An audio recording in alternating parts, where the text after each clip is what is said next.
ഒക്കെ സഹിച്ചിട്ട് ഒരു ഹൈവേക്ക് വേണ്ടി കാത്തിരുന്ന് അതിലൂടെ യാത്ര ചെയ്യുന്ന സമയമാകുന്ന നേരത്തെ അത് പൊളിഞ്ഞു വീണില്ലേ? ഇപ്പൊ ഞാൻ നികുതി കൊടുത്ത് മേടിച്ച എന്റെ കാറ് ഞാൻ നികുതി കൊടുത്ത് പണിത എന്റെ റോട്ടിലൂടെ പോകുമ്പോ ഞാൻ നികുതി കൊടുത്ത റോഡ് ഇടിച്ചു പൊളിഞ്ഞ് കാറുമ്പോ വീണ ആ കാറ് നന്നാക്കാൻ ഞാൻ പിന്നെയും നികുതി കൊടുക്കണം. ആ രാജ്യത്താണ് നമ്മൾ ജീവിക്കുന്നത്. കേന്ദ്രത്തിന്റെ സംസ്ഥാനത്തിന്റെ ഒരു ഗുണമേന്മയും നിങ്ങൾ പറയണ്ട.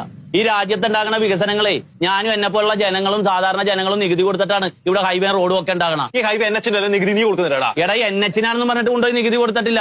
ഞാൻ ഇട്ടേക്കണ ഈ ഷർട്ട്, ഞാൻ ഇവിടുത്തെ മുണ്ട്, എന്റെ വാച്ച്, എന്റെ മൊബൈൽ ഫോൺ, ഞാൻ കഴിക്കുന്ന ഭക്ഷണം, ഇതിനൊക്കെ 18% വെച്ച് നികുതി കൊടുത്തിട്ടാണ് ഈ രാജ്യത്ത് ജനങ്ങൾ ജീവിക്കണം. ആ നികുതി പണത്തിൽ നിന്നാണ് ഇവിടെ വികസനം ഉണ്ടാകണം. ഏത് രാജ്യത്തും നികുതി പണം കൊണ്ട് തന്നെ വികസനം ഉണ്ടാക്കണത്. അത് മനസ്സിലാവാണ്ടല്ല, വികസനം ഉണ്ടാവണം. വികസനത്തിന്റെ പേരിൽ ഇത് ഇടിച്ചു പൊളിച്ചിട്ട് തിന്നല്ല വേണ്ടത്, വികസനം വരുത്തണം. ഇത് പണി തീർന്ന് കൈയെടുക്കണതിന് മുമ്പാണ് ഇടിഞ്ഞു പൊളിഞ്ഞ് മേത്തോട്ട് വീണത്. ആര് പറയും ഇതിന്റെ സമാധാനം? കേന്ദ്രത്തോട് ചോദിക്കും, എന്നോട് ചോദിച്ചിട്ടുണ്ടാ.